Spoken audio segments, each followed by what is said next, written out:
I want to talk to you today as if you're sitting across from me in my clinic. Imagine this. You're over 65, maybe retired, living in the quiet suburbs of England, a small town in Italy, or a bustling city in America. You want more time, more years, more moments with the grandkids. But here's the truth too few talk about openly.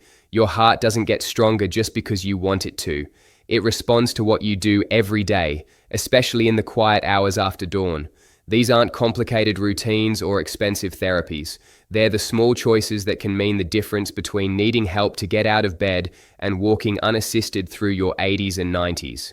Backed by decades of cardiology practice, these 7 morning habits are simple, practical, and life-changing for anyone serious about senior health, longevity, and independence. I share them here as part of our Elderly Reflections, a chance to pass on elderly wisdom, inspiration, and real-life lessons from the elderly I've seen thrive well into their later years. If you want more motivation and health-focused quotes to guide your journey, consider subscribing and turning on notifications so you never miss these essential tips for living well after 65. I want to talk to you today not like a doctor giving cold orders, but as someone who's sat with hundreds of older patients across Europe and America. People over 65 with stories etched in every wrinkle, people who've taught me as much as any medical textbook.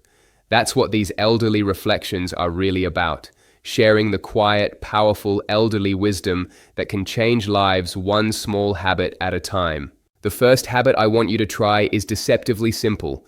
Drink a glass of water as soon as you wake up. Not coffee, not juice. Water. Because as we age, our sense of thirst dulls. Many seniors live in a state of mild dehydration without even realizing it. Their blood becomes thicker, their heart works harder to pump it, and it's like forcing an old, reliable engine to run without oil. I think of Margaret, 74, from Oregon, who told me with a defiant grin, "Doc, I'm just not thirsty in the morning." She'd skip water entirely, go straight for coffee, and wonder why she had dizzy spells every summer. One day she fainted while tending her rose bushes. At her appointment, we talked about changing that habit. She promised me she'd start her day with water. A few months later, she laughed and said, "I don't know if it's magic, but I haven't been dizzy once." Research from the Journal of the American Heart Association shows that even mild dehydration increases blood viscosity, elevating stroke risk. So that humble glass of water, it's not small. It's a promise you make to your own heart every morning. It's saying, "I want more time." That's the quiet power of life lessons from the elderly, understanding that it's the simple, steady things that keep you alive. After you've hydrated, there's the second habit I want to share with you: gentle morning stretching. Don't picture an athlete warming up for a race. Think instead of kindness to your aging body, an invitation to move. Because here's what too many forget. When you're older, stiffness isn't just uncomfortable, it's dangerous. Tight muscles and joints slow your circulation. Blood can pool in your legs. Your heart has to work harder to move oxygen where it's needed. Daniel, 77, a retired teacher in Manchester, told me, "I feel like my body's turning to stone in the mornings." He'd sit for hours reading the news, getting stiffer by the minute. We made a deal. 5 minutes of gentle stretching, just neck rolls, shoulder circles, slow reaches. At first he hated it. 6 months later, he walked into my office, shook my hand firmly, and said, "Doc, I don't grunt like an old man anymore." And his blood pressure? Better. His heart rate? Lower. This isn't magic. Harvard studies confirm that even low-intensity flexibility exercises improve circulation and reduce cardiovascular strain in older adults. Stretching is about telling your body, "I still plan to use you." It's motivation in action. It's elderly wisdom passed down from grandparents who rose before dawn and stretched on cold porches just to feel alive. When you stretch in the morning, you're not just preventing falls or injuries. You're giving your heart permission to beat easier, to last longer. And after the water and the stretching comes the third habit, which might surprise you most of all: morning gratitude or quiet reflection. Because your heart isn't just a pump, it's the seat of your emotions. And what weighs on your spirit weighs on your heart. Anxiety, loneliness, bitterness, they raise blood pressure, increase stress hormones, and speed up decline. Gratitude, on the other hand, heals. There's real science behind this. Studies show daily gratitude practices lower inflammation and improve cardiovascular health in older adults. But it's also a kind of medicine you can feel working in your bones. Linda, 80, living alone in France, told me, "Doctor, mornings are the hardest. I wake up and wonder what's the point." I asked her to try writing one thing she was grateful for each morning. She scoffed at first. "What if I can't think of anything?" I told her. "Then write, 'I'm alive.'" Months later, she brought me her notebook full of small blessings. The smell of coffee, the sun on the curtains, her son's call, her neighbor's annoying dog. She was smiling when she showed it to me. Her blood pressure was lower. She was sleeping better. She had found a way to shift from dread to thankfulness. This is elderly reflections at its core, not grand gestures, not expensive treatments, but daily acts of care and self-respect. These first 3 morning habits, hydrating, gentle stretching, gratitude, are more than just tasks on a checklist. They're messages you send to yourself, promises to your heart, that you want to keep going, that you still have stories to tell, that you still want to be here for one more sunrise, one more embrace, one more chance to share your own life lessons from the elderly with someone who needs them. Because in the end, that's what senior health is really about. Not just surviving, but living with inspiration, with motivation, with the quiet, steady dignity of knowing you cared for yourself as well as you could. That's the kind of wisdom worth passing on. And tomorrow morning, you'll have another chance to begin. After you've built the foundation of hydration, gentle stretching, and morning gratitude, there's another layer of care you can give your heart and body, one that many seniors overlook or dismiss as too late to change. I want to talk to you about breakfast. Not just any breakfast, but what I call the respectful meal. Because if there's one thing I've learned from decades of elderly reflections in my practice, it's that the first thing you choose to eat says a lot about whether you want to stay alive and well. Too many older adults in the US, UK, France, Italy, you name it, will tell me proudly, "Doc, at my age, I'll eat what I want." And I get it. You've spent a lifetime working hard, feeding others, making sacrifices. But here's what elderly wisdom has taught me over and over. Those who live longest are the ones who treat their bodies like trusted old friends, not enemies to punish or neglect. Your heart deserves fuel, not sabotage. Frank was a good example. He was 72, retired in California, a bit of a character with a mischievous smile. Every morning he had 2 glazed donuts with sweetened coffee saying, "I've earned this." But Frank also had coronary artery disease and took 3 heart medications. Then one morning, chest pain sent him to the ER. It wasn't a full heart attack, but it scared him enough to listen. At his follow-up, I didn't scold him. I asked him, "Do you want to keep being the grandpa who tells stories at the table? Or do you want to be the one they visit in the hospital bed?" He went quiet. Then he nodded. We started small. Instead of donuts, he had half a cup of oatmeal with walnuts and blueberries, a boiled egg, black coffee. 3 months later, he walked in looking sheepish but happy. "Doc," he said, "I don't get so tired in the morning. I even take the dog out before lunch." His blood sugar was steadier, his cholesterol was better, and he felt it. Science supports these changes. A landmark study in Circulation showed older adults who ate whole grains regularly had a 20% lower risk of cardiovascular death. This isn't just about cholesterol. A good breakfast stabilizes your blood sugar, reduces inflammation, and gives you sustained energy. It's one of those life lessons from the elderly that often goes unsaid. What you choose in the quiet moments matters more than what you show off at big events. So if you're listening to me now, consider what you want that first meal to do for you. Do you want it to drag you down or lift you up?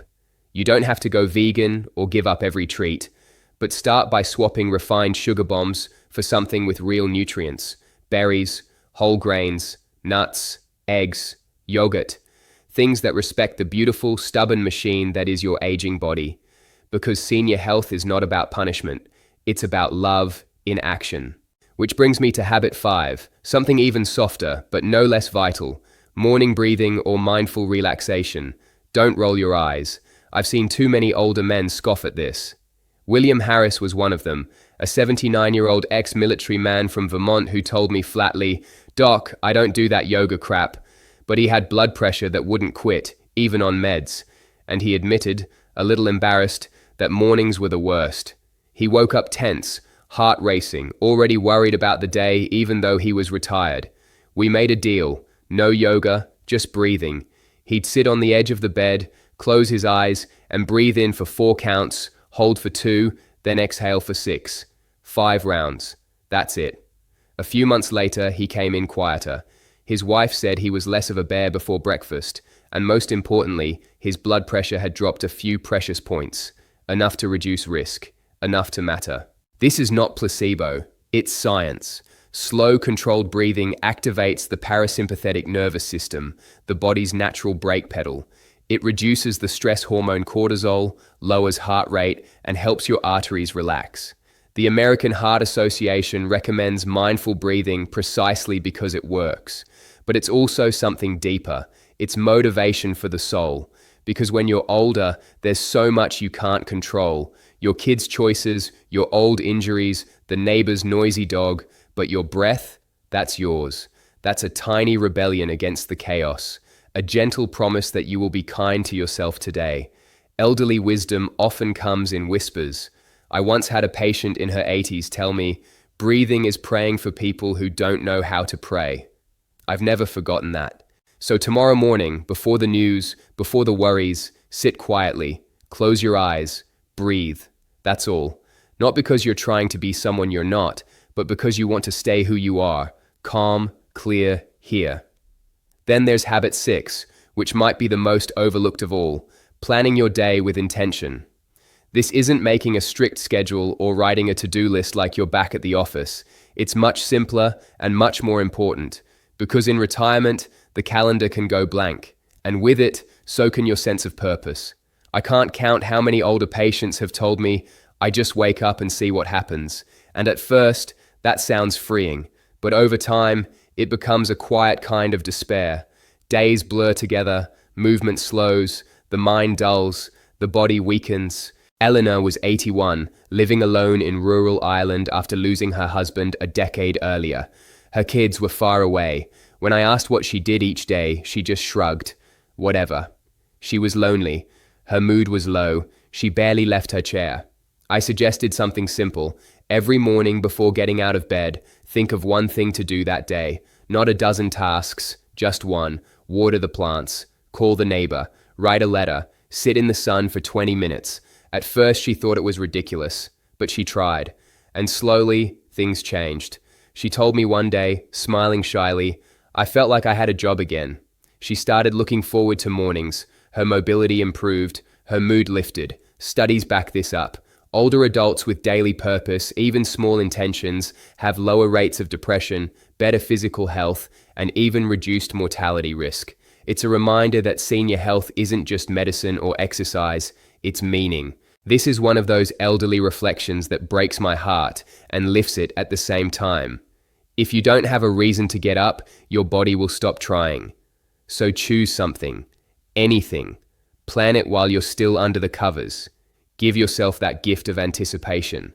Because as long as you're making plans, you're still alive. And isn't that what we want? To stay here a little longer? To see one more season, hear one more laugh, tell one more story? These 3 habits, a nourishing breakfast, mindful breathing, and a single clear intention for your day, are not grand solutions. They're small promises. They're the quiet daily choices that say, I'm still here, I still matter. This is the essence of elderly wisdom. It's not about giving up or giving in. It's about caring enough to try. About knowing that your story isn't finished yet.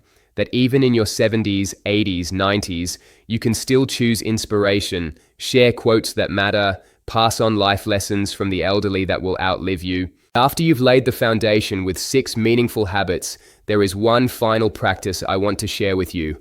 The 7th morning habit I recommend to every senior over 65 who truly wants to protect their heart and live with purpose. It is the habit of reflective adjustment.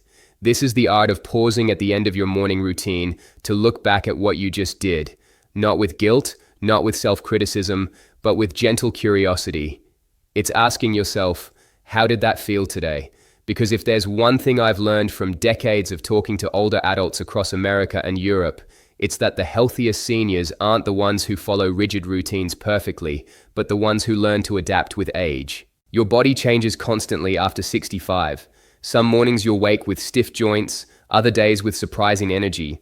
One week you'll sleep deeply and wake refreshed, another you'll toss and turn and feel groggy. Blood pressure rises and falls, appetite shifts, medications change, emotions come in waves.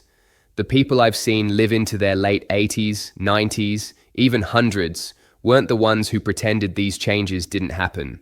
They were the ones who noticed them, who worked with them, who didn't see them as failures, but as simple truths about being alive. Let me tell you about Antonio, 85, a retired fisherman on the Italian coast. He would rise before dawn every morning to watch the sea. I once asked him during a routine checkup, "Antonio, do you have a health routine?" He smiled at the horizon and said, "Doctor, the sea changes every day. I change with it." He drank his water, did slow stretches, ate a humble breakfast of bread with olive oil and fruit, and planned his day with care. But if it was raining or his knees hurt, he took it slower. He skipped the walk and read a book instead. He wasn't rigid, he was observant. This is elderly wisdom at its best, not stubbornly fighting change, but adjusting gracefully to it. That's what I want you to do with these habits. Don't turn them into punishments or commandments. Turn them into conversations with yourself. As you finish your glass of water, ask if you want it cooler or warmer tomorrow. After your stretches, notice if you need gentler movements next time. Did breakfast satisfy you or leave you tired? Did your gratitude practice feel forced or real? Did your breathing exercise calm you, or do you need to try another pattern? These aren't ways to scold yourself for imperfection. They're ways to listen, to stay present, to adapt. Because senior health is not a static goal you achieve once and keep forever. It's a practice you renew daily. It's about waking up and choosing again and again to care for yourself even when it's hard, even when no one else is watching, even when you don't feel like it. That's the difference between simply aging and aging with intention. I remember Eleanor in Ireland, 81, who felt lost after her husband died. She said mornings were the worst. So we came up with a single plan. Choose one thing each morning to do that day. It didn't have to be big. Water the plants. Call a neighbor. Sit in the garden. Over time, she told me she felt like she had a job again, like she mattered. That small morning intention gave her life shape. It gave her a reason to get out of bed, and that's what I want for you. Because this seventh habit, reflective adjustment, is the key that unlocks all the others. It's the habit that says, I will keep learning how to care for myself. It's the humble practice of noticing what worked, what didn't, and trying again tomorrow. It's acknowledging that some days you'll do everything right and other days you won't, and both are fine as long as you keep showing up. This is what I've learned from decades of elderly reflections, from watching the proud, the humble, the stubborn, the kind. The ones who made it longest weren't perfect. They were curious. They forgave themselves. They kept going. They adjusted. They lived with quiet motivation. They offered inspiration to everyone who watched them get up one more morning. So here's my final prescription to you. Tomorrow, when you finish your morning routine, water, stretches, breakfast, breathing, gratitude, intention, pause for 1 minute. Ask yourself, how did this feel? What would I change tomorrow? Then make a tiny plan. That's it. That single moment of reflection will keep you alive in the truest sense. Not just breathing, but living. Because you deserve more than survival. You deserve days with meaning. You deserve to keep telling your story, to share your life lessons from the elderly with the world, to be here, fully, honestly, gently. This is elderly wisdom at its most important. You're not done yet. And tomorrow morning, you get to begin again. Before we finish, I want to leave you with something simple but important. If you've stayed with me through these 7 habits, thank you. It means you care about your life enough to listen. And that alone is proof you still have hope, still have purpose, and still deserve every good day you can make for yourself. These aren't rules to shame you or make you feel guilty for what you haven't done. They're invitations. They're quiet, daily promises you can make to your own heart. A glass of water, a gentle stretch, a grateful thought, a healthy meal, a calming breath, a plan for the day, a moment of reflection. Each one is small, but together they can mean the difference between just existing and truly living. I've seen this in so many of my patients, the tough, the tender, the ones who never thought they'd make old bones. And you know what? The ones who last are the ones who adapt, the ones who treat themselves with kindness, the ones who don't give up on the possibility of feeling better, even after 65, 75, 85. That's elderly wisdom in its truest form. So my advice to you is simple. Try one of these habits tomorrow, just one, then another the next day. Don't expect perfection. Just promise yourself you'll keep trying, because your heart deserves that. You deserve that. If you found any of this helpful, I'd love it if you'd like this video, subscribe to the channel, and turn on notifications so you never miss another chance to take better care of yourself. Leave me a comment below and tell me, where are you watching from today? I truly want to know. Share your own elderly reflections or any life lessons from the elderly you've learned. Your wisdom might help someone else. Thank you for being here. Thank you for caring. And remember, tomorrow morning is another chance to begin again.